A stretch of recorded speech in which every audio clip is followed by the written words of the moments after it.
A abrir Filipenses 1 y vamos a continuar con el estudio que los hermanos han venido teniendo acá sobre la edificación de la iglesia. Me decía Alberto que en la última reunión comenzó a hablarse un poco del señorío de Cristo, del gobierno de Cristo, y creo que comenzó a hablar algo del gobierno de la iglesia. Entonces hoy vamos a profundizar un poco lo que ya el hermano inició. Vamos a estar considerándolo a la luz de las Escrituras. Hermanos, si son de esos temas que, tal vez son de esos temas que para la iglesia en nuestros días es muy importante conocerlos. Nosotros entendemos que eso que vamos a comenzar a hablar acá es uno de los temas que más ha descuidado la iglesia. En nuestros tiempos, tal vez uno de los problemas mayores que existen en la iglesia está en su liderazgo. No solo en la figura, en la práctica, sino en el modelo que existe actualmente en el cristianismo. Entonces, el modelo bíblico del liderazgo o del gobierno de la iglesia es un asunto que ocupa mucha parte de las Escrituras. Si nosotros buscamos muchos de los ministerios que existen en la iglesia actualmente, no vamos a encontrar mucha información, pero cuando vamos a hablar de lo que la Biblia llama el grupo de ancianos, el trabajo de los presbíteros o el trabajo de pastoreo en la iglesia, tenemos grandes porciones de la Biblia, tenemos capítulos completos. Tenemos capítulos en el libro de Hechos, tenemos capítulos en los libros pastorales escritos por Pablo, tenemos partes en los escritos de Pedro, donde la Biblia hace un énfasis y hace un desglose de esta verdad. Entonces, esa imagen que la Biblia presenta acerca del liderazgo de ancianos, y recuerden esas palabras, del liderazgo de ancianos en la iglesia, es un asunto bien importante a conocer en nuestros días. ¿Por qué?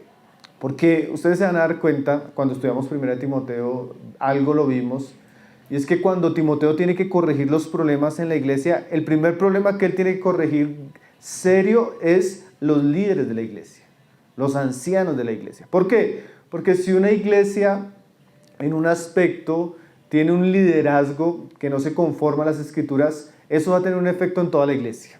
¿Sí? Alguien dice así que como son las ovejas, son los pastores. ¿Sí? Entonces hay iglesias que ya por su práctica, su diseño, su visión, ya va a tener problemas. ¿Sí? ¿Por qué? Porque muchas veces no se conforma a la revelación escrita del Nuevo Testamento. Entonces, si nosotros queremos edificar una iglesia local saludable, debemos prestar atención al gobierno de esa iglesia local. ¿Cómo se conforma? ¿Quiénes lo conforman? ¿Qué trabajo ellos hacen en medio de la iglesia? ¿Hasta dónde la Biblia les permite? ¿Qué no les permite? ¿Qué perfil deberían cumplir? ¿Cuáles son sus labores en medio de la congregación? ¿Sí? ¿Cuál es la labor o la responsabilidad de la iglesia en relación a ellos? Y obviamente, como lo estuvo enseñando Alberto, la cabeza de la iglesia es Cristo. Pero Cristo gobierna su iglesia a través de hombres maduros, espirituales, sobre los cuales Él ejerce su liderazgo en medio de su pueblo. Entonces vamos a estar hablando un poco de eso, vamos a verlo bien por las Escrituras y vamos a comenzar a entender eso, porque a veces es muy común que uno, en un lenguaje con los hermanos, piensan que es una práctica muy nuestra, o piensan que es que al hermano no le gusta que le digan así o lo llamen así. O es que acá es diferente, pero ustedes se van a dar cuenta que dice la Biblia, y a la luz de la que dice la Biblia, nosotros debemos orar al Señor para como iglesia conformarnos a eso. ¿Sí? Entonces, bueno, tema bien importante, hermanos. Vamos a hablar del liderazgo de los ancianos, y creo que Alberto comenzó a mencionarlo, y hoy vamos a profundizarlo. Sobre todo hoy vamos a hablar del aspecto plural del pastoreo en la iglesia. ¿Qué quiere decir eso? Que la Biblia nunca estableció a un solo hombre para pastorear una iglesia.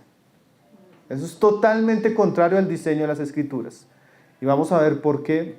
vamos a ver el ejemplo, vamos a ver cómo hacían los apóstoles, cómo hacían las iglesias del tiempo del Nuevo Testamento, y también vamos a ver por qué Dios quiso que fuera así, y también vamos a ver los peligros cuando no es así. Entonces vamos a ver todas esas cosas el día de hoy. Entonces Filipenses 1:1, de alguna manera ahí en el saludo Pablo nos describe un poco lo que era la iglesia de Filipos, o sea que estaba ubicada en la ciudad de Filipos, y cómo se llegó a organizar, ¿sí? Dice ahí Filipenses 1, verso 1, dice: Pablo y Timoteo, siervos de Jesucristo, o sea, ellos son los escritores, y ahora a quienes escriben, a todos los santos en Cristo Jesús que están en Filipos. Entonces Pablo se dirige a la iglesia en Filipos. Ahora, mire cómo Pablo describe aquí de manera interesante: con los obispos y diáconos. ¿Sí? Gracia y paz a vosotros de Dios nuestro Padre y del Señor Jesucristo. La iglesia de Filipos era una de las iglesias que Pablo había fundado en el segundo viaje misionero de la región de Macedonia. Pablo conocía a estos hermanos, Pablo había trabajado entre ellos y Pablo había establecido aquí el gobierno de la iglesia. Y ese gobierno está aquí descrito con una palabra: los obispos. Son palabras que nosotros conocemos por la historia de la iglesia, ¿no? Por la historia aún católica romana. Pero esas palabras muchas provienen de un trasfondo bíblico, solo que con el tiempo se pervirtieron. La palabra obispo en el griego significa un supervisor, alguien que está velando, cuidando, ¿sí? Porque en últimas ahí se refiere al grupo de hombres que tienen una función en la iglesia. ¿Cuál es la función de estos hombres? Pastorear, velar, cuidar, supervisar el rebaño del Señor. Entonces, bíblicamente, uno de los términos que siempre se usan en paralelo es obispo y anciano. Obispo y anciano, para referirse al mismo grupo de personas. ¿Quiénes son estas personas? Los hombres establecidos por Dios para cuidar el rebaño. Obviamente, ahí no se refiere a una sola persona, sino dice los, ¿sí? Los obispos. Entonces, como vamos a ver en todos los pasajes que nos vamos a encontrar, siempre que se refiere al gobierno, a los que pastorean la iglesia, a los que cuidan la iglesia, siempre el término es plural, nunca singular. ¿Por qué? Porque no era la práctica común de los apóstoles establecer en el gobierno de las iglesias a un solo hombre. ¿Sí? Entonces, aquí se usa el término obispos. Y también estaba el otro grupo, que era el grupo de servidores, que la Biblia llama diáconos. Entonces, hermanos, la figura plural de los obispos o ancianos no es algo, si usted comienza ahora a leer su Biblia con detalle, usted va a encontrar en el libro de Hechos, en las cartas de Pablo, en las cartas de Pedro, estos términos: obispo, ancianos, para referirse a aquellos que tenían la responsabilidad de pastorear y cuidar la iglesia. Ahora, es más, si usted conoce la historia de Israel, Dios, después de Moisés, estableció que entre las tribus de Israel hubieran hombres maduros, que eran como los líderes de esas tribus, a quienes llamaban también ancianos. ¿Sí? Si usted mira, ya era una figura que venía desde el Antiguo Testamento. ¿Sí? Ahora, ¿quiénes son este grupo de hombres? Bueno, vamos a ver Hechos 15. Hechos 15 es la iglesia de Jerusalén. Podemos leer primero Hechos 14. Vamos a ver versículos donde aparecen estos términos para ver que estas ideas están íntimamente vinculadas a las Escrituras. Hechos 14, verso 23. Pablo, después de el viaje misionero, de predicar la palabra y que la palabra comenzó a hacer una obra en varias ciudades, Pablo regresó por esas ciudades y viendo el estado espiritual de esas iglesias, Pablo entendía, movido por el Espíritu Santo, que era muy importante establecer el gobierno de esas iglesias. Y ahí mire lo que dice el verso 23. Y constituyeron ancianos en cada iglesia. O sea, era la práctica de los apóstoles que ellos predicaban el evangelio, acompañaban a esos nuevos convertidos, y entre esos hombres que estaban ahí en la iglesia, que iban madurando, que iban cumpliendo el perfil, que Dios daba testimonio de que los estaba llamando a cuidar el rebaño en esa iglesia, ellos los establecían como ancianos. Y vuelve el término plural. Y constituyeron ancianos, ¿dónde? En cada iglesia. Cada ciudad tenía una iglesia local. Y cada iglesia tenía un grupo de ancianos que eran establecidos por los apóstoles. ¿Sí? ¿Y cómo los establecían? Los establecían de manera pública, dice, habiendo orado con ayuno, los encomendaron al Señor en quien habían creído. De allí en adelante estos hombres eran responsables por la grey en ese lugar. De allí en adelante ellos eran responsables de cuidar, enseñar, velar por las personas que el Señor vendría añadiendo y los que ya eran parte de la iglesia. Hechos 15, verso 4, nos muestra ahora la iglesia de Jerusalén. El capítulo 15, si ustedes conocen, mis hermanos, es el capítulo donde Pablo y Bernabé suben a Jerusalén para tratar el problema de los judaizantes. Habían personas que habían salido de Jerusalén, estaban predicándole a los gentiles que tenían que circuncidarse y todo ese asunto. Cuando Pablo llega, se reúnen. Mire quiénes estaban reunidos ahí. Capítulo 15, verso 4. Y llegados a Jerusalén, fueron recibidos por la iglesia y los apóstoles y los ancianos, y refirieron todas las cosas que Dios había hecho con ellos. O sea que la iglesia de Jerusalén era una iglesia particular porque ahí estaban los 12 apóstoles, o bueno, sí, los 12 con el que reemplazó a Judas, pero ellos estando ahí, aunque Hechos no nos lo dice, se da por hecho de que ellos establecieron un grupo de ancianos. La historia sí nos habla de ellos. Se nos dice que la iglesia de Jerusalén tenía 70 ancianos, ¿sí? Y uno de esos ancianos, él llegó a ser muy famoso en el Nuevo Testamento, que es Santiago, ¿sí? Más adelante el libro de Hechos nos muestra que Santiago, que no era de los apóstoles, sino era uno de los ancianos de la iglesia en Jerusalén, llegó a opinar cuando se estaba decidiendo el asunto de qué se debía hacer con los gentiles. Ese Santiago, hermanos, llegaría a ser el escritor de la epístola de Santiago. Entonces, él llegó a ser, como lo dice Pablo en una de sus cartas, una columna en Jerusalén, ¿sí? Entonces, la iglesia de Jerusalén tenía los 12, pero tenía un grupo de hermanos, mire el número, 70 ancianos, que cuidaba de la iglesia. ¿Por qué tantos ancianos? Porque era una iglesia bastante grande. Era una iglesia que promedia, haciendo cuentas, uno podría pensar entre 15,000 y 20,000 hermanos.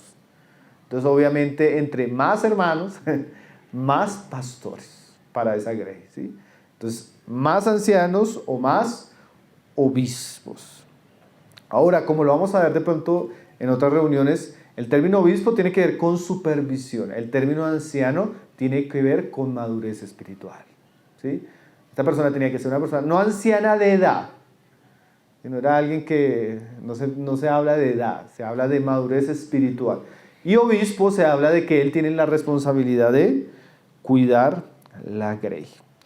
Tito 1, verso 5, nos va a mostrar que no solo fue en la práctica de Pablo en la región de Macedonia y Galacia, donde él comenzó su ministerio, no solo fue la práctica de los apóstoles en Jerusalén, sino que los colaboradores de Pablo, a los que él escribe, tanto a Timoteo como a Tito, él les da este encargo.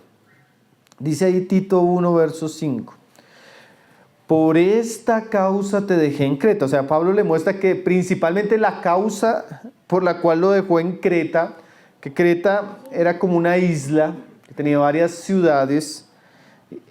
Esta era la causa, o este era el propósito, o esta era la finalidad con la cual Pablo dejó a Tito, para que corrigieses lo deficiente y establecieses ancianos en cada ciudad, así como yo te mandé. Entonces, es como muy claro, ¿no, hermanos? Tito tenía la responsabilidad de que en cada una de las iglesias de la región de Creta, ir, tratar los problemas y imponer sus manos o colocar sus manos sobre aquellos que Dios había apartado para el cuidado, el pastoreo de la iglesia, los ancianos. Entonces, este lenguaje es bíblico, pero no es solo un lenguaje, hermanos. Porque a veces parece que nosotros podemos aceptar el lenguaje, pero no aceptamos otras cosas. Este lenguaje nos habla del modelo bíblico que tenían las iglesias del Nuevo Testamento. ¿Sí? Las iglesias del Nuevo Testamento eran pastoreadas, eran gobernadas, eran cuidadas por un grupo que la misma Biblia les llamaba los ancianos. Era un grupo plural que compartían el liderazgo de la iglesia y que tenían responsabilidades. Ahora, ¿qué nos muestra esto? Este grupo de hermanos, y escúcheme bien esto, era un tipo de gobierno colegiado. ¿Qué quería decir colegiado? Plural, donde todos, según el testimonio de las Escrituras, donde todos eran iguales. Sí, porque hoy en día existe la cabeza, ¿sí? Debajo de la cabeza otras dos cabezas y hay como una especie de pirámide, ¿han visto? Pero este colegiado eran todos iguales. ¿Qué significa? Tenían la misma posición, la misma autoridad y la misma responsabilidad delante de la iglesia. ¿Sí?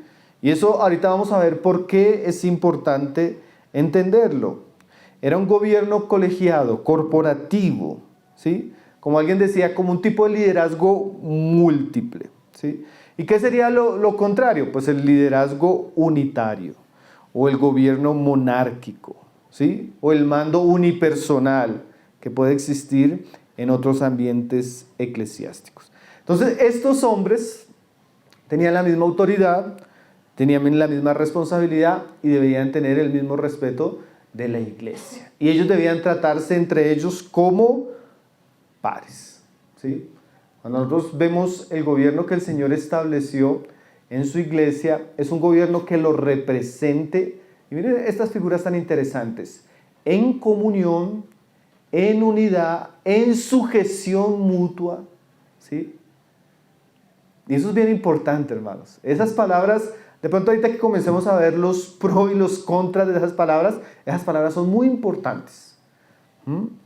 Hombres que tienen comunión, que tienen madurez, que trabajan juntos, que se someten los unos a los otros para poder establecer y representar el gobierno de Cristo en su iglesia. Un equipo, una unidad, ¿sí? A veces nosotros queremos que la iglesia tenga unidad, queremos que la iglesia tenga comunión, queremos que la iglesia se sujete los unos a los otros, pero a veces eso no pasa en aquellos que están al frente, en aquellos que están liderando. Pero todo eso que el Señor habla, que se amen, que se sometan, ¿sí? que sean humildes, todo eso comienza en los que están al frente, en los que estamos al frente. ¿Sí? Porque ellos de alguna manera modelan todas las verdades, todo el carácter de Cristo, todo lo que debemos enseñar de alguna manera deberíamos verlo en aquellos que están sirviendo.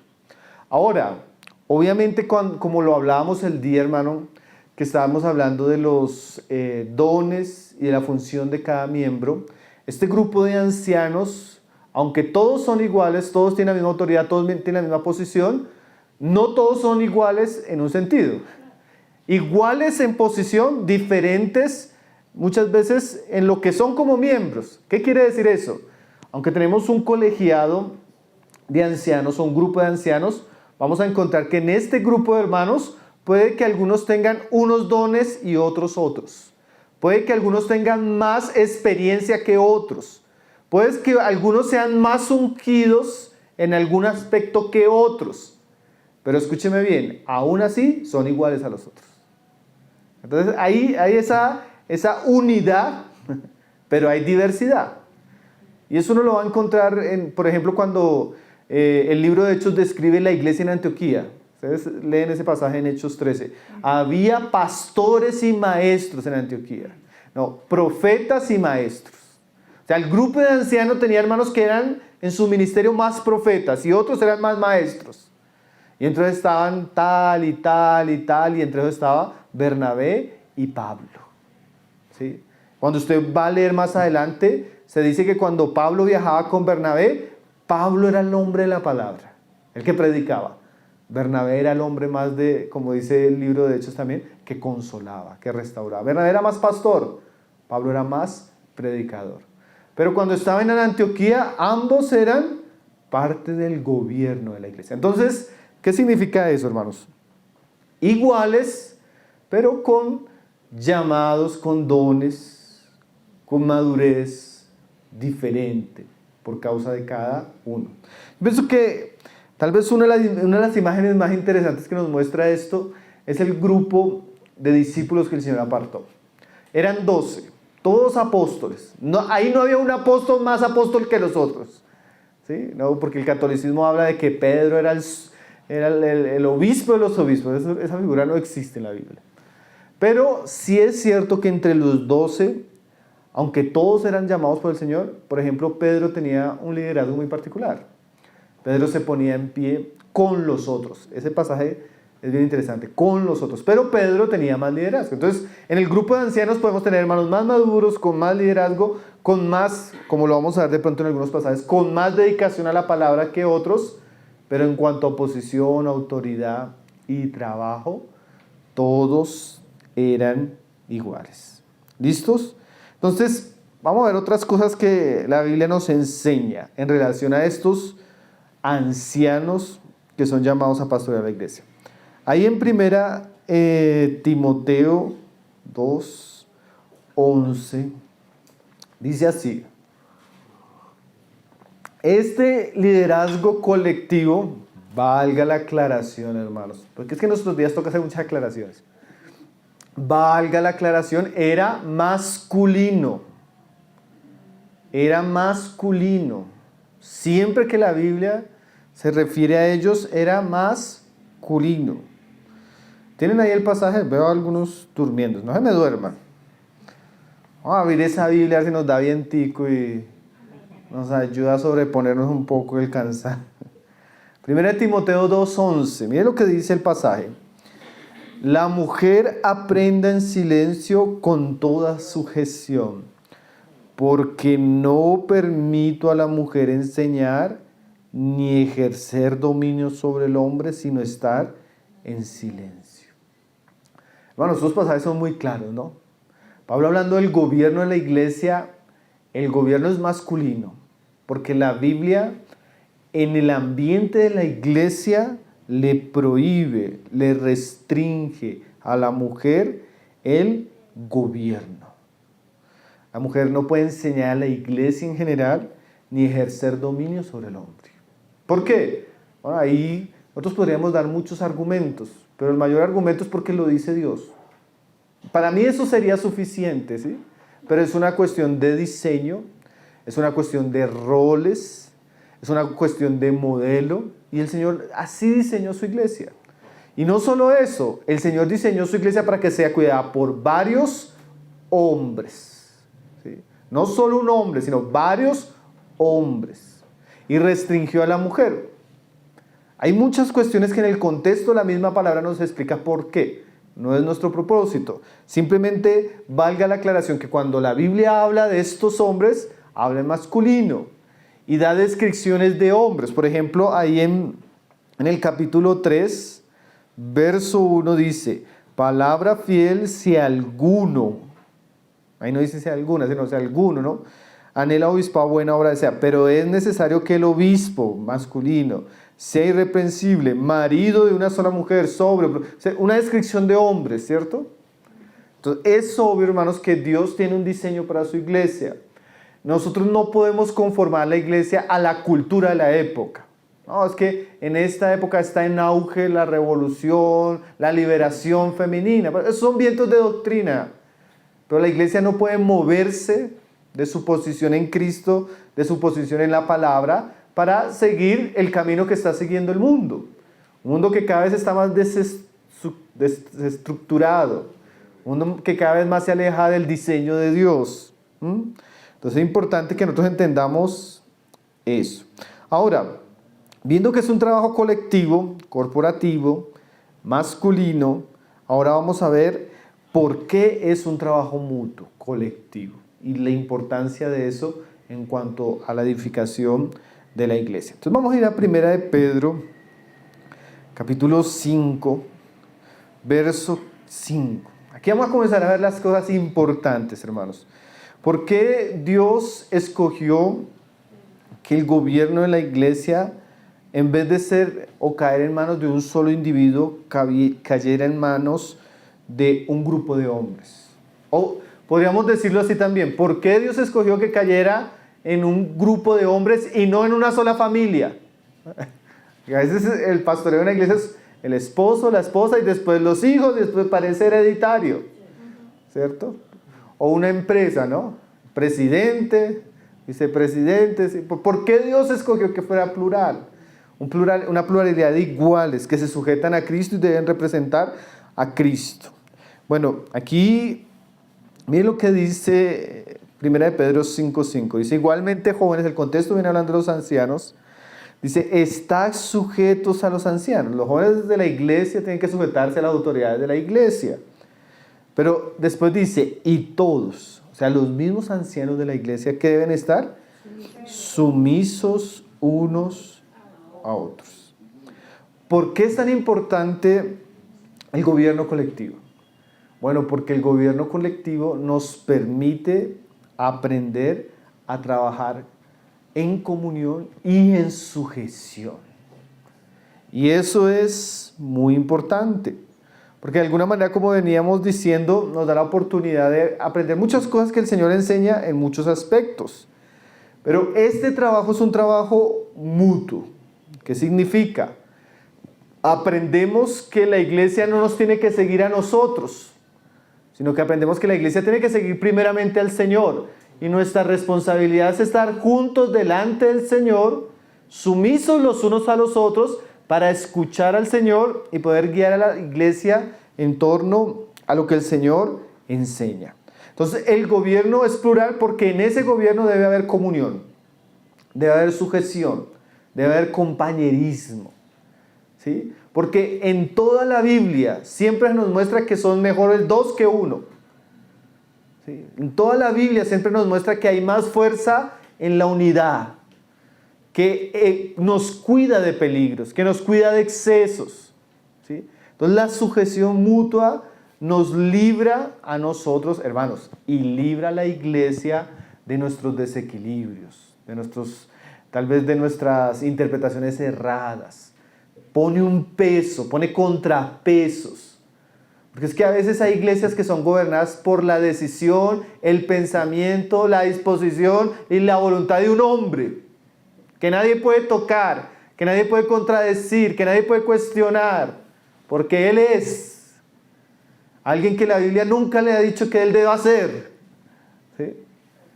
Es muy peligroso, hermanos, es muy peligroso. Entonces, lo importante es la sujeción. Miren lo que decía John Stott. John Stott fue un gran pastor del siglo pasado. Él decía, en la iglesia somos, yo estoy aquí parafraseando el número, somos 7 hermanos que estamos pastoreando la iglesia, cuidando la iglesia. Cuando tenemos que tomar una decisión, no es que 4 estamos con una posición y 3 están con otra posición, y los 4 que estamos en una posición, pues somos mayoría, entonces la decisión la tomamos nosotros. No, él decía, somos 4 que pensamos igual, 3 piensan diferente, entonces vamos a dar un tiempo para orar y que el Señor ponga unanimidad en nosotros para caminar todos en armonía. Son hombres que no están para imponerse ellos, están para caminar juntos delante del Señor, bajo la autoridad de Cristo, bajo la autoridad de la palabra y bajo la autoridad del Espíritu Santo. Entonces, el gobierno colectivo, el gobierno de iguales, permite una comunión horizontal donde debe haber sujeción. Sugar Michelin, él decía, cuando yo llego a la iglesia o cuando llego a la reunión de ancianos que tenemos, o como ellos le llamen, de pastores de la iglesia, yo muchas veces he llegado con ideas maravillosas y a los 10 minutos de escuchar a mis compañeros me daban cuenta que son estupideces. Y le doy gracias al Señor por esos compañeros que me regulan. Pero piense esto, cuando un hombre está solo, ¿cuántas estupideces puede cometer? ¿Y cuántas personas se pueden ver afectadas? ¿Sí? Entonces es un riesgo. Es un riesgo para él, es un riesgo para la iglesia. Entonces, por eso Dios diseñó la iglesia de una manera, hermanos. ¿Sí? Y a veces nosotros pensamos que esto puede ser opcional, que nosotros podemos tener la capacidad de decir, no, cambiemos esto. Imagínese usted vaya a subirse a un avión y alguien que no sepa de motores de avión entre al motor y cambie una posición pensando que es lo mejor. Si es que una ingeniería o alguien que planeó eso para que funcionara de una manera, y si usted cambia el modelo, usted cambia las piezas, usted puede estar generando una tragedia. Y muchas veces eso sucede con la iglesia, hermanos. Nosotros cambiamos cosas que no podríamos cambiar. Colocamos personas en lugares donde no debían estar. ¿Sí? Y suceden los problemas. Entonces, el gobierno es plural porque ese gobierno debería tener sujeción mutua, debería tener comunión, debería tener compañerismo, debería tener regulación. ¿Sí? Miren lo que dice Hechos 15, ahorita lo estuvimos leyendo, pero es una práctica, aquí uno ve la práctica, hermanos. Porque la Biblia, como les decía, no solo nos habla de la descripción de las personas, sino que nos muestra cómo en algún momento funcionaron en algunos momentos particulares. Y es el caso, ahorita estábamos ahí, de la discusión sobre los judaizantes, los que querían imponerle la ley a los gentiles. Miren lo que sucedió. Hechos 15:6 dice, y se reunieron los apóstoles y los ancianos para conocer este asunto. ¿Sí? O sea, había un problema en la iglesia, una herejía estaba entrando, vinieron los hermanos de Antioquía a tratar el asunto, entonces se reunieron los apóstoles, los ancianos, y mire esta frase, verso 7, y después de mucha discusión, no necesariamente había un pleito, habían opiniones. Participaban unos, participaban otros, escuchaban a unos, escuchaban a otros. Mire cómo funcionaban estas iglesias, hermano. Hoy en día usted no puede cuestionar. Hoy en día usted a veces ni preguntar puede. ¿Cierto? Yo no sé si usted ha visto eso, ¿no? Usted levanta la mano y ya rebelde, infiel, ¿sí? Porque no existe un ambiente de humildad, de comunión, ¿sí? Sobre todo en el gobierno de la iglesia. Entonces mire lo que dice ahí en el verso 7, dice, y después de mucha confusión, de mucha discusión, Pedro se levantó y les dijo, ahí se levantó Pedro, que de alguna manera era una referencia, un líder entre los apóstoles, después se levanta Santiago y después se levanta Pablo, ¿no? Ahí todos comienzan a participar, pero todo eso llegó a una conclusión. Dice el verso 22, no lo vamos a leer todo, solo estoy leyendo apenas como unos detalles.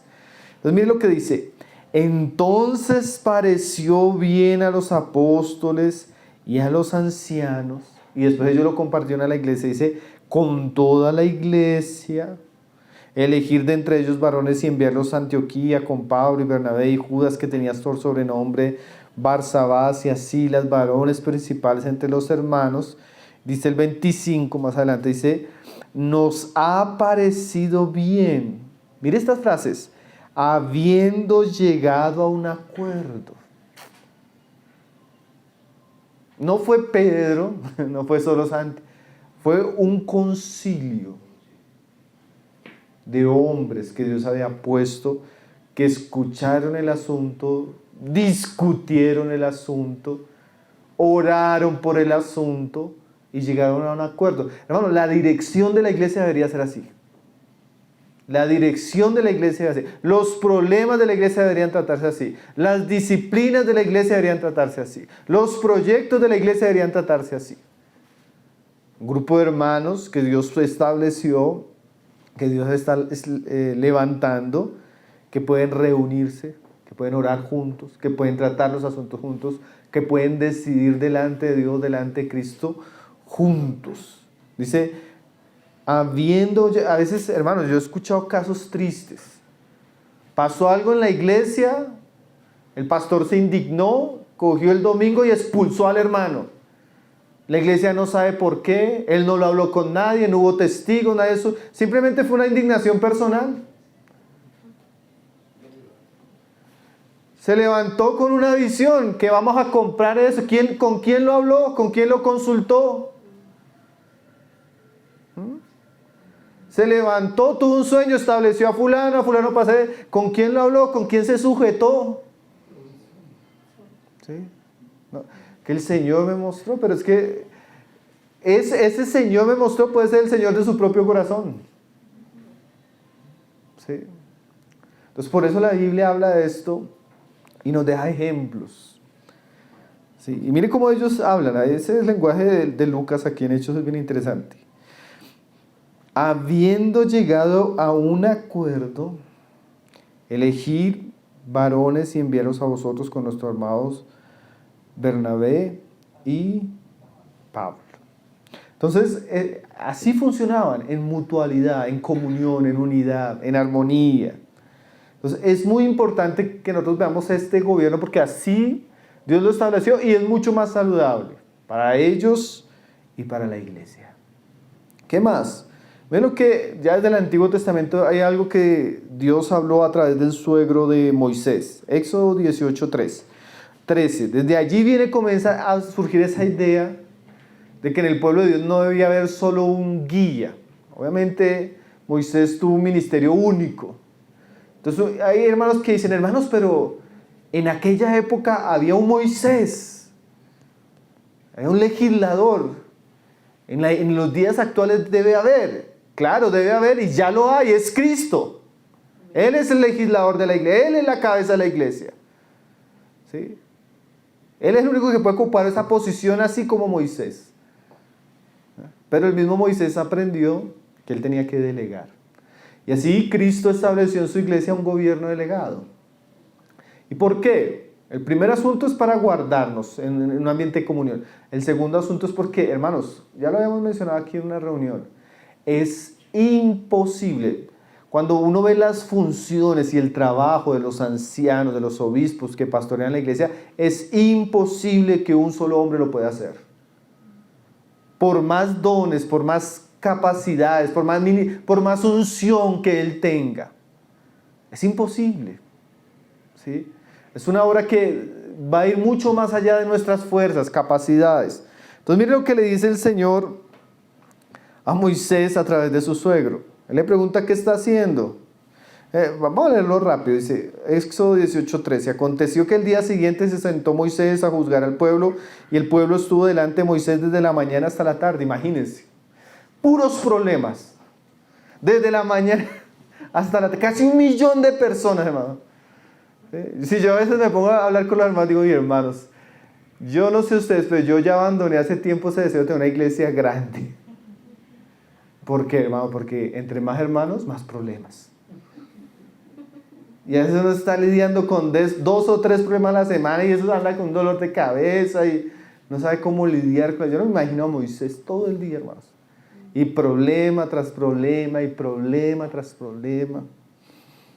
Y viendo el suegro de Moisés todo lo que él hacía con el pueblo, dijo, ¿qué es esto que haces tú con el pueblo? ¿Por qué te sientas tú solo? Mire esa frase, hermanos. Vamos, la persona que quiere asumir esta posición sola está asumiendo una posición que a la larga le va a causar daño a él mismo. Por eso uno ve tanto pastores con síndrome de agotamiento, pastores con problemas familiares, pastores con crisis de salud, crisis emocionales. ¿Por qué? Porque es que ese trabajo no es para un hombre solo. No lo es. No lo es. Y todo el pueblo está delante de ti desde la mañana hasta la tarde. Y Moisés respondió a su suegro, porque el pueblo viene a mí para consultar cuando tienen asuntos, vienen a mí y yo juzgo entre el uno y el otro y declaro las ordenanzas de Dios y sus leyes. Entonces el suegro de Moisés le dijo, no está bien lo que haces. ¿Sí? Ya desde el Antiguo Testamento comenzábamos a ver que no era bueno. ¿Por qué? Desfallecerás del todo. O sea, en algún momento esa carga va a hacer que la persona desfallezca. Y no solo él, sino y también este pueblo que está contigo, porque el trabajo es demasiado pesado para ti. no podrás hacerlo tú solo. Entonces, hermanos, el Señor sabe que ya, así como el Señor le está enseñando a Moisés, el Señor sabía que el trabajo de la iglesia, el enseñar, el pastorear, el cuidar, el discipular, el aconsejar, es un trabajo que es imposible para un hombre solo. El Señor sabía que se requería un colectivo, hombres que pudieran llevar la carga los unos a los otros. Es más, si usted mira hasta la misma figura de los sacerdotes cargando el arca, era la figura de 4 hombres poniendo el hombro, no solo uno solo. ¿Sí? Eso ya muestra lo importante, cargas que no deberíamos llevar solos. Entonces, eso debería ser una motivación para que nosotros, de alguna manera, en la medida que la iglesia va creciendo, estemos orando para que Dios levante más hombres, para que aprendamos a trabajar juntos, para que aprendamos a delegar, porque esta tarea no se puede hacer un hombre solo. Es lo que yo escuchaba a la esposa de un pastor hace poco hablar. Ella estaba contando el testimonio y ella estaba hablando para un grupo de pastores. Mire lo que ella le decía. Ella le decía lo siguiente, les decía llorando, su esposo había fallecido hace como 2 años y la iglesia donde ella estaba entró en crisis. Ella le decía, por favor, pastores, levanten otros pastores, porque el día que se mueran ustedes, ¿quién va a continuar? Y a veces sucede eso, ¿no? Muere la persona y la iglesia no se acaba. O sigue, pero sigue en una crisis profunda. ¿Sí? Porque muchas veces se acaba y sigue la familia, pero a veces la familia no tiene el mismo llamado, no tiene la misma vocación. Entonces, a veces hay hombres que por celo, por no querer compartir la autoridad, el poder, el dinero, a veces es una cuestión de ambición económica. Ellos quieren controlar todo, ellos quieren hacer todo, ellos quieren guiar solos. Entonces, ¿qué pasa? Se entran en una dirección, es como si entraran en una avenida rápida, tratando de llevar el camino, pero están asumiendo un camino contrario a la Biblia. Es una especie de desobediencia práctica. Uno podría decir, una iglesia que estructuralmente, vocacionalmente y en la práctica depende exclusivamente de un solo pastor, está en contradicción de la palabra. ¿Sí? Está en contra del modelo bíblico. Y seguramente va a ser un daño para la persona y un daño para la iglesia. Entonces, la pluralidad protege, crea un ambiente de comunión y también crea un ambiente de poder trabajar juntos. ¿Sí? Ay, hermanos, es que yo lo digo por experiencia. Es muy diferente pararse delante de la iglesia y decir, hermano, está pasando esto, está pasando esto. Estuvimos orando, estuvimos hablando y tratamos el asunto así. A pararme y decir, hermanos, me pareció, se va a hacer aquí porque yo digo. ¿No? Lo otro protege. La pluralidad protege. La individualidad expone a la persona. Asumir una carga solo. Es muy difícil. Es contrario a las escrituras. Y generalmente le va a causar daño tanto a la persona como al pueblo. Y bueno, como ya lo veníamos mencionando, otra razón positiva es que la Biblia siempre enseña que el trabajo de 2 es mejor que 1. 1 corre a 100, 2 corren a 1000. ¿Sí? Parece que en la medida que Dios va colocando brazos, manos, más hombres, el trabajo se multiplica y tiene mayor bendición, tiene mayor complemento, tiene mayor integridad. Nosotros podemos leerlo, Eclesiastés 9, 4, esos pasajes que ahorita mencionaba. Eclesiastés 4, verso 9. Mira lo que dice ahí. Mejores son 2 que 1.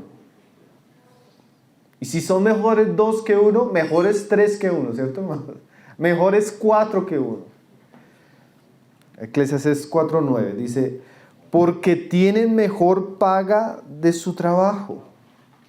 O sea que el Señor bendice más el trabajo de varios. Multiplica más el trabajo de varios, ayuda más, complementa más el trabajo de manos, de varios. Dice ahí, verso 10, porque si cayeren, el uno levantará a su compañero. Eso sucede cuando son dos. Hasta uno lo vive en el matrimonio, ¿no? A veces uno está desanimado y la pareja lo levanta a uno, ¿no? Pero en el ministerio es igual. Por más que nosotros seamos fervorosos, animados, diligentes en las cosas del Señor, siempre hay días que uno está mal, hermano. Siempre hay días que uno está cansado. Siempre hay días que uno está débil. Siempre hay días que uno quiere echar para atrás.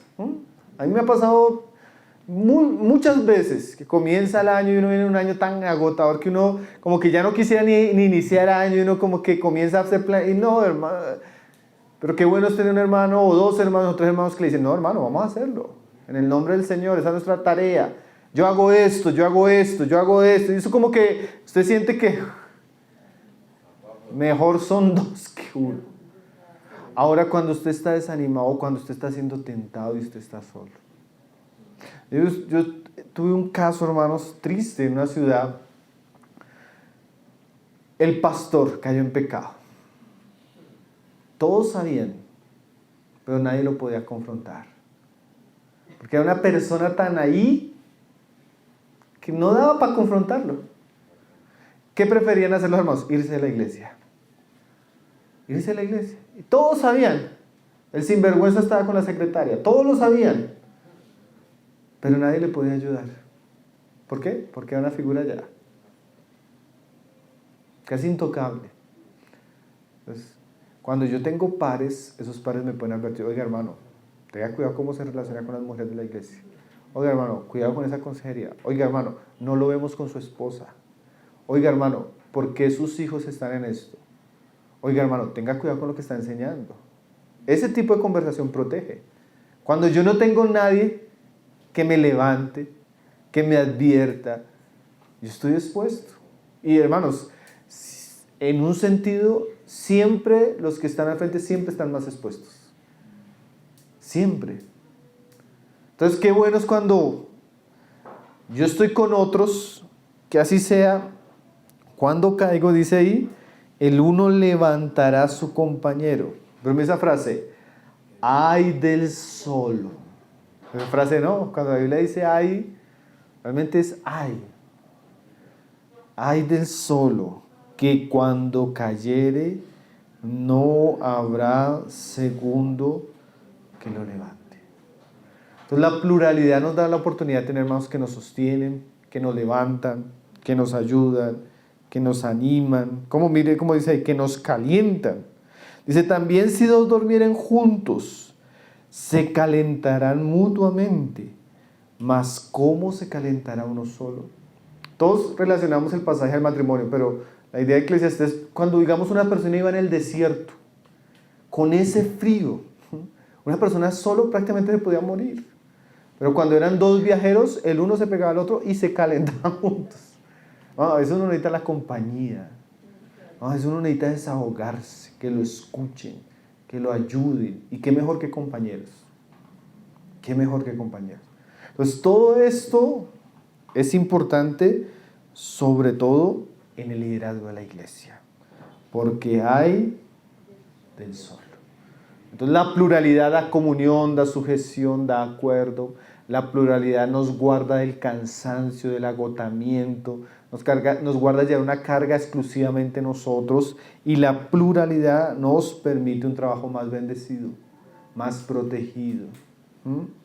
Ahora, miremos los peligros que la Biblia menciona también. Podemos ir ahí a tercera de Juan, capítulo 1, aunque solo creo que tiene un capítulo, verso 9. Aquí este pasaje nos va a mostrar que había un hombre, yo no sé si usted ha escuchado hablar de él, Diótrefes. Parece ser que Diótrefes era uno de los ancianos de una iglesia en aquella época. Y Juan escribe, tercera de Juan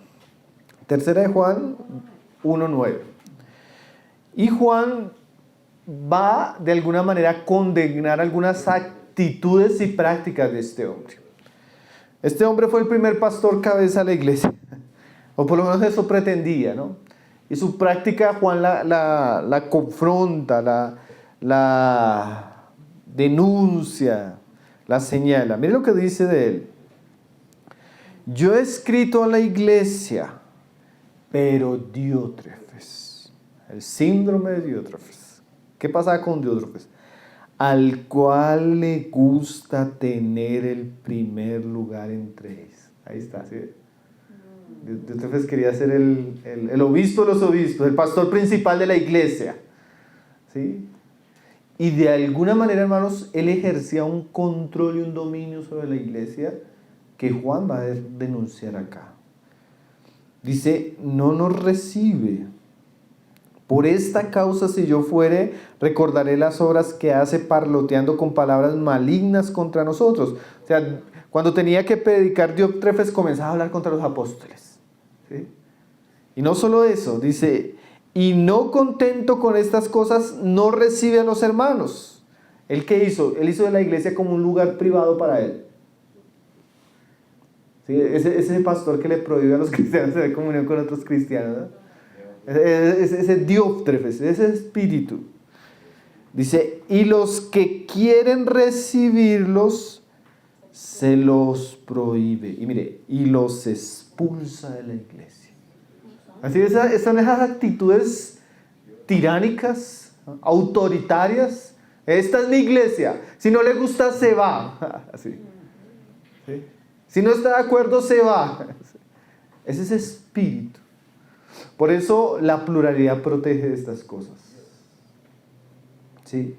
La pluralidad no permite que un hombre se enseñoree de la iglesia, domine la iglesia, ¿sí? Trate la iglesia como que algunos tratan la iglesia como si fuera su empresa, hermanos. ¿Sí? La ofrenda de la iglesia, su cuenta bancaria privada. ¿Sí? Los hermanos de la iglesia, sus empleados. Y el evangelio, un producto que venden. Terrible. Terrible. Entonces, vamos a ver este tipo de peligros que se encuentran, sobre todo, ahora, no, con esto no estamos diciendo que todos los hermanos que pastorean la iglesia y son un solo pastor y todos tienen esto. No estamos diciendo eso, pero sí es un peligro estar en esa posición solos. ¿Sí? Ya eso es un peligro, ya no es parte del diseño de la palabra de Dios. Ahora, ¿qué puede suceder? Bueno, lo que estaba sucediendo con Diótrefes. Mira lo que dice 1 de Pedro 5:3. Es fácil que un solo hombre, al estar en el gobierno de la iglesia, como una figura presidencial, como un pastor principal, como los términos que se quieran usar, él termine fácilmente ensoñoreándose de aquellos que están en su cuidado. Dice ahí 1 de Pedro 5:3. No como teniendo señorío sobre los que están a vuestro cuidado, sino siendo ejemplos de la grey. Estos hermanos que nosotros vamos a comenzar a hablar, o el trabajo de estos hermanos, de los ancianos, obispos que pastorean la iglesia, ellos son sobre todo, hermanos, servidores, no señores. Y eso es bien importante entenderlo, hermanos.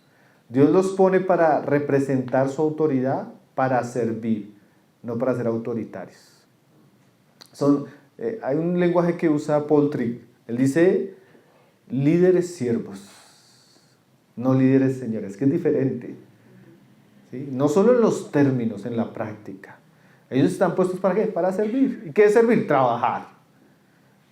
Cuando dice, buena obra desean, o sea, no es que tienen la posición, tienen es un trabajo, una obra, una labor.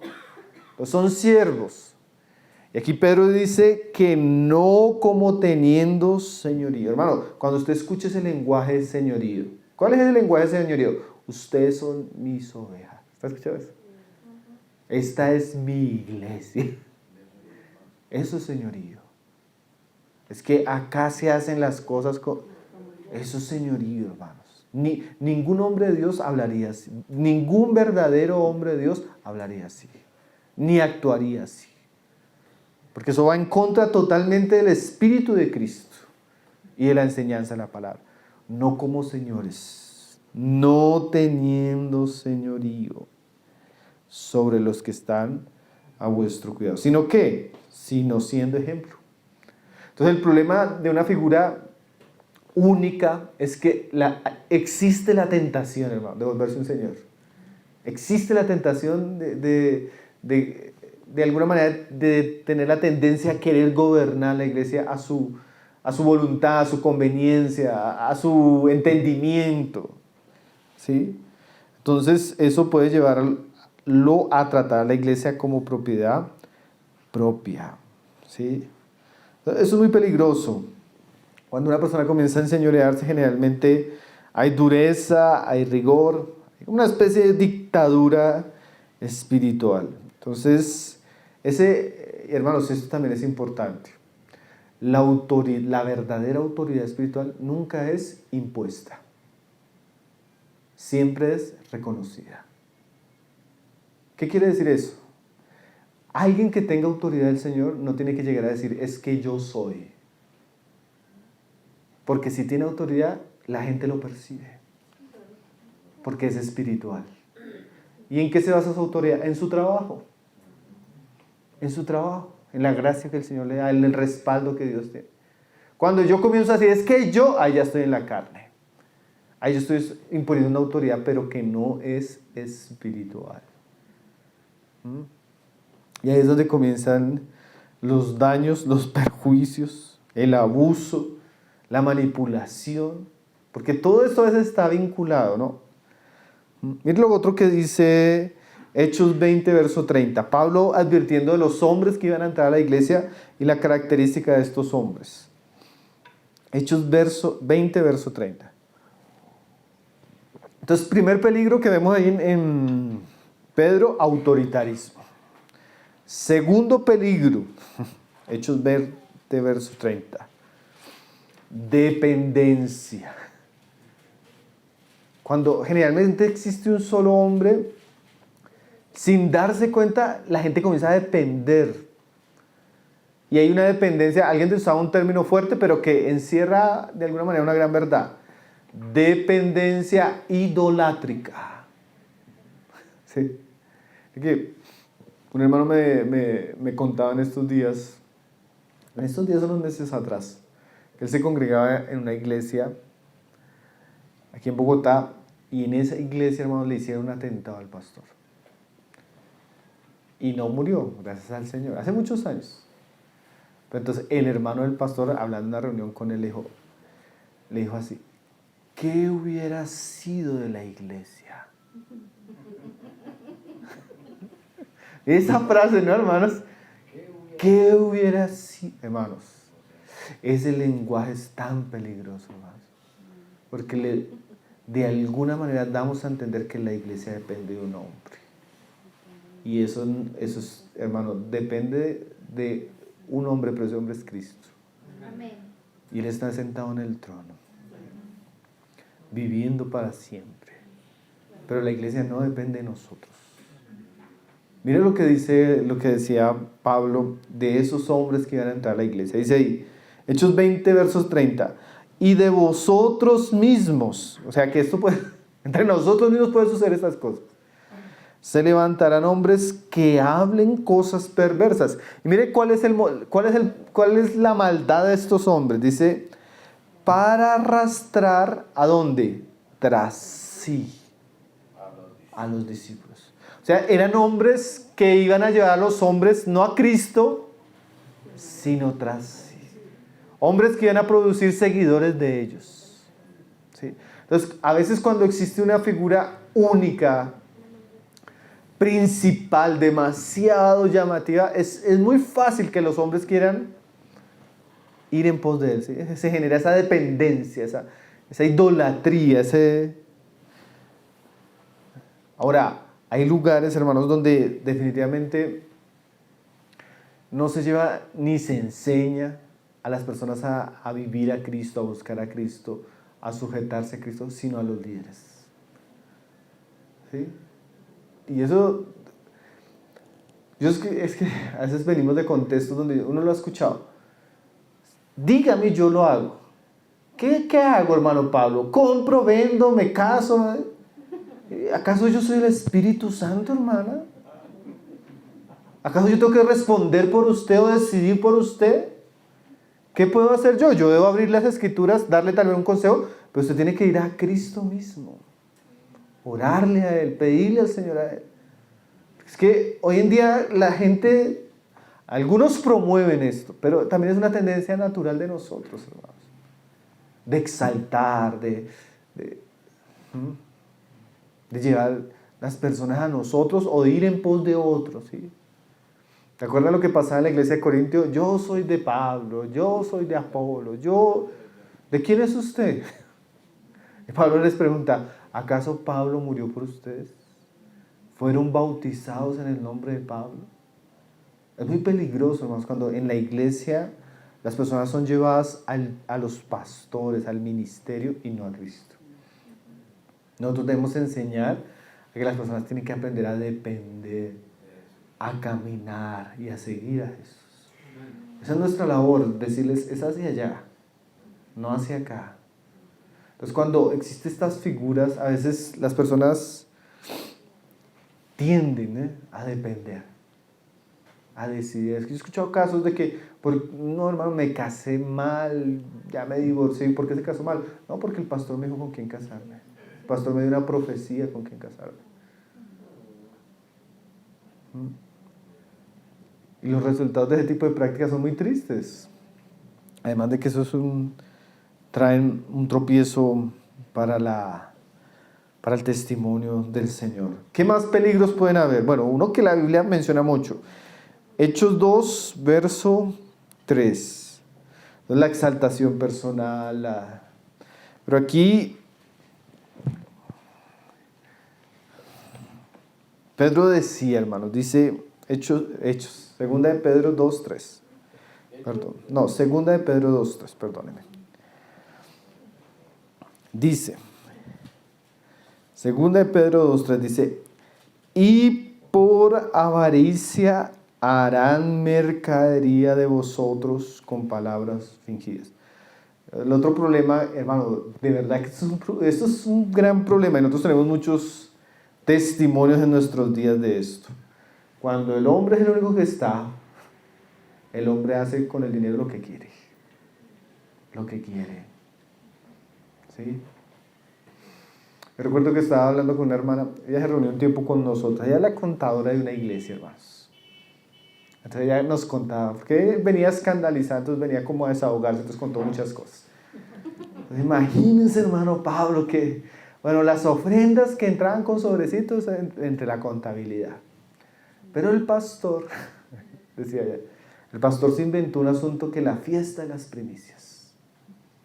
Entonces todos los años a comienzo de año hacía las fiestas de la primicia. Entonces usted traía las primicias de su año, como un diezmo especial. Entonces el pastor le decía a ella, como es la fiesta de las primicias, eso es para el Señor, eso no entra en la contabilidad. Y decía, hermano, y usted no se imagina cuánta plata entraba ese día. Entonces todas las primicias eran para el Señor pastor. ¿Y quién le cuestiona? ¿Quién le pregunta qué hace con eso? ¿Sí? Casos, hermano. En Brasil es un movimiento muy grande, hermano. Un movimiento de iglesias muy saludables. Y uno de sus líderes, que Dios lo usaba mucho porque tenía buena predicación, un ministerio bien lindo. No era alguien raro, no alguien con una enseñanza rara. Cuando murió y fueron a mirar la contabilidad de la iglesia, tenía una doble contabilidad. Todos los meses sacaba una buena porción de la ofrenda de la iglesia para sostener al amante y a sus hijos. Por 30 años, hermano. Terrible, ¿no, hermanos? Porque pensaba de que las mujeres devotas Sí. Entonces, imagínense esa situación. 30 años el pastor sacando de la ofrenda de la iglesia para sostener al amante. Entonces, cuando yo soy el único que decide en qué se gasta, cómo se administra, no es una tentación para el hombre la plata, hermanos. Es una tentación. Es una tentación por avaricia. Entonces, el estar solo es muy peligroso. ¿Sí? Nos expone a tentaciones como el dinero, el abuso económico. Bueno, y podríamos hablar más, pero por lo menos una más, diría el pecado, hermanos. El pecado. Cuando yo estoy pastoreando solo, ¿quién me confronta en el pecado? Y no, hay varios tipos de pecado. Cuando uno habla de disciplina en la iglesia de pecado, uno puede hablar de varias cosas. El pecado doctrinal. Piensa en una iglesia cuyo líder es uno solo y cuya enseñanza es y que este hombre se desvíe doctrinalmente. ¿Quién lo corrige? O moralmente. Entonces realmente es una osadía cuando nosotros queremos estar solos. Necesitamos compañeros. La iglesia necesita un gobierno plural. Eso protege a los que están arriba, eso protege a la iglesia y eso protege la salud espiritual de la iglesia. Entonces vamos a ir cerrando, hermanos, que me alargué un poquito. Solamente leyendo un pasaje ahí en 1 Timoteo 3, verso 14. Después de hablar de los ancianos y de varias cosas, Pablo le dice esto a Timoteo. 3:14 dice: esto te escribo, aunque tengo la esperanza de ir pronto a verte, para que si tardo sepas cómo debes conducirte en la casa de Dios. Entonces, estas cosas ¿para qué nos sirven, hermanos? Para saber cómo es la iglesia, para saber cómo Dios diseñó la iglesia, cómo estableció el gobierno de la iglesia y cómo deberían funcionar. Obviamente, cuando uno comienza a mirar estas cosas, hermanos, aún podríamos decir que esa normalidad de iglesia aún todavía está distante de nosotros. Pero ¿hacia dónde debemos dirigirnos? Hacia eso. ¿Hacia dónde debemos caminar? Hacia esto. ¿Sí? ¿Por qué? Mire lo que dice Pablo de la casa de Dios. ¿Qué es la iglesia del Dios viviente? La iglesia no es de nosotros, hermano. La iglesia es de Dios. Y nosotros debemos aprender a conducirnos como Dios ha diseñado. Entonces, ciertamente nuestra generación tiene una confusión en cuanto al ministerio pastoral. Tiene una confusión verdadera. Y para nosotros es muy importante entender y volver a las Escrituras para entender el rol, la figura de los ancianos que pastorean la iglesia y poder caminar en pos de ella. Entonces, hoy apenas vimos por qué es plural, los peligros, y ya pronto en la siguiente reunión vamos a estar avanzando un poquito más en los oficios de estos hombres, los perfiles, el carácter, bueno, el trabajo que ellos tienen que hacer en la iglesia, porque es parte de la edificación y del andar normal de las iglesias locales. Entonces el Señor nos ayude a reconsiderar bíblicamente lo que es el gobierno de la iglesia y poder orar y pedir a Dios que traiga normalidad a nosotros en este tiempo y también a las iglesias de estos días. Entonces vamos a orar, hermano, vamos a dejar ahí, vamos a dar el tiempo para pronto la mutualidad.